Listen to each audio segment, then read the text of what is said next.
Hi friends, Michigan dam మే 2020న జల విద్యుత్ కోసం ఏర్పాటు చేసిన ఆనకట్ట భారీ వర్షం కారణంగా ప్రమాద స్థాయికి చేరుకుంది. పవర్ ప్లాంట్కి ఎటువంటి నష్టం వాటిల్లకుండా ఉండేందుకు ఆ ఆనకట్ట యొక్క అన్ని గేట్లను ఎత్తివేశారు. కానీ నీటి ప్రవాహం అధికంగా ఉండడం వలన ఆనకట్ట విరిగిపోయింది. దానివల్ల ఒక చీలిక ఏర్పడింది. ఈ డ్యామ్ విచ్ఛిన్నం కారణంగా దాని రూపురేఖలే మారిపోయాయి. ఆనకట్ట తెగిపోవడం వల్ల నీరు చాలా వేగంగా ప్రవహించింది. డ్యామ్ నీటిలో మునిగిపోయింది. నీరంతా టైడా నదిలోకి కలిసింది. అక్కడి నుంచి ప్రవాహం మరింత ఉగ్రరూపం దాల్చింది. ఆ ప్రవాహానికి అడ్డొచ్చిన ప్రతి ఇంటిని, వస్తువును అందులో కలుపుకుంటూ పోయింది. అడవులు, మైదానాలు వేటిని వదలలేదు. భూమికి 2.7 మీటర్ల లోతు వరకు నీరు నిండిపోయింది.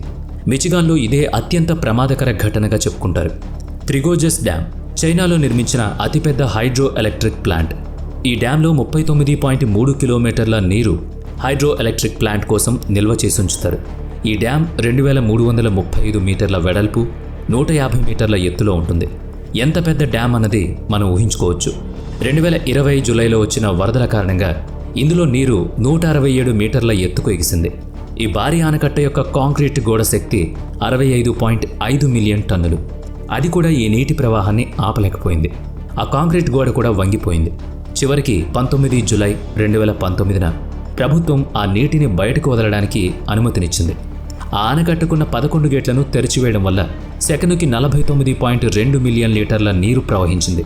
ఒక మాటలో చెప్పాలంటే 175 మీటర్ల లోతుండే ఒలింపిక్ స్విమ్మింగ్ పూల్ను కేవలం కొన్ని సెకండ్ల వ్యవధిలోనే అంత ధాటితో నీరు ప్రవహించింది. 50 మీటర్ల వెడల్పు, 25 మీటర్ల ఎత్తుతో ఉవ్వెత్తున ఎగిసి నీటి ప్రవాహం విరుచుకుపడింది. ఒకవేళ 11 గేట్లు ఎత్తకపోయి ఉంటే అపార నష్టం జరిగి ఉండేది. ఆనకట్ట కూడా ఎక్కువసేపు నిలిచి ఉండేది కాదు. 100 కిలోమీటర్ల వేగంతో నీరు ప్రవహించి అల్లకల్లోలం సృష్టించేది. షాంఘై నగరాన్ని నీటిపాలు చేసేది. కొన్ని లక్షల మంది ప్రాణాలు అందులో కలిసిపోయేవి. ప్యూర్టోరికో మీద మొత్తం 38 ఆనకట్టలున్నాయి. అక్కడ ప్రాంతాలు వారికి ఆ ఆనకట్ట ప్రమాదకరమైందని, ఒకసారి మరియు అనేక తుఫాన్ల కారణంగా అక్కడ వనాకా కాలువలోని నీరు ఉధృతంగా ప్రవహించింది. ఆ ఉధృతికి దీని కారణంగా ఆనకట్టలో పగుళ్లు ఏర్పడ్డాయి. డ్యామ్ యొక్క గోడ కూడా అతి తక్కువ సమయంలోనే విరిగిపోయింది.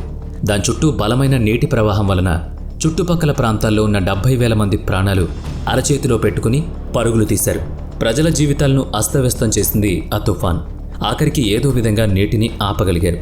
లేకపోతే ఆ ఆనకట్టలోని 37 మిలియన్ క్యూబిక్ మీటర్ల నీరు ఆ ప్రాంతాన్ని ఇంకా దారుణంగా మార్చేది. సటోబా రిజర్వాయర్ ఎడారి ప్రాంతాన్ని సస్యశ్యామలం చేసేందుకు నీటిపారుదల కోసం ఉపయోగించబడింది. ఈ డ్యాంలో దాదాపుగా 9 మిలియన్ టన్నుల నీరు ఎప్పుడూ నిల్వ ఉంటుంది. ఈ డ్యామ్ నిర్మించడానికి ఒప్పందం చేసుకున్న కంపెనీ డబ్బు ఆదా చేయడం కోసం చాలా తక్కువ వ్యయంతో, తక్కువ నాణ్యతతో ఉన్న పదార్థాలతో ఈ రిజర్వాయర్ను నిర్మించింది. దానివల్ల మే 1, 2021న వచ్చిన తుఫాను కారణంగా రిజర్వాయర్లోని కింద భాగంలో పగుళ్లు ఏర్పడ్డాయి.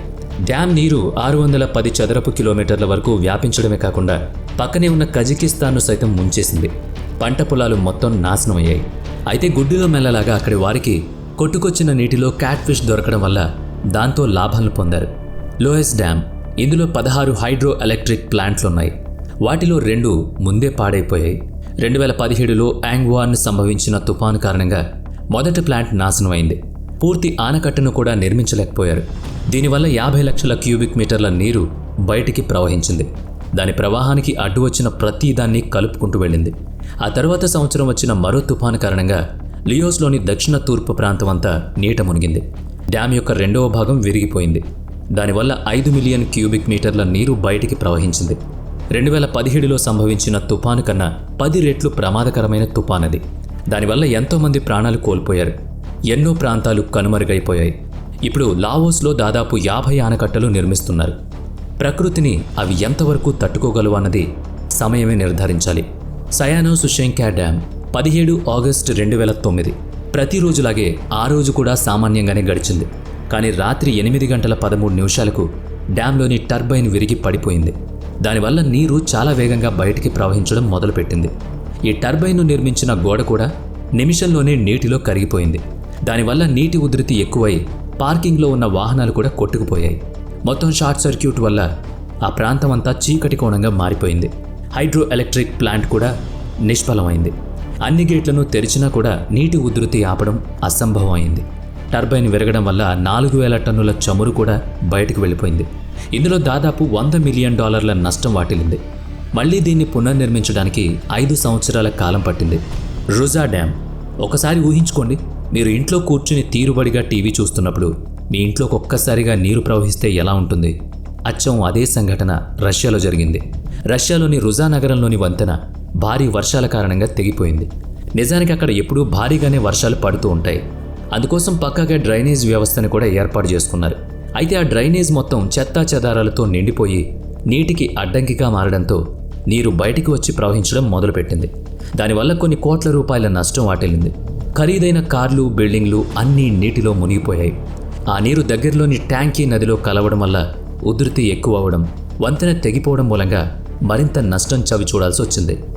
లేక్ డున్ల్పో టెక్సాస్లోని 91 సంవత్సరాల పురాతనమైన వంతెన ఇది. పురాతనమైనది కావడం వల్ల దానంతటా అదే పగుళ్లు ఏర్పడి విరిగిపోయింది. కొన్ని లక్షల క్యూబిక్ మీటర్ల నీరు బయటికి ఉధృతంగా ప్రవహించింది. ఆ చుట్టుపక్కల ప్రాంతాల్లో ఉన్న ప్రజలకు అపార నష్టం వాటిల్లింది.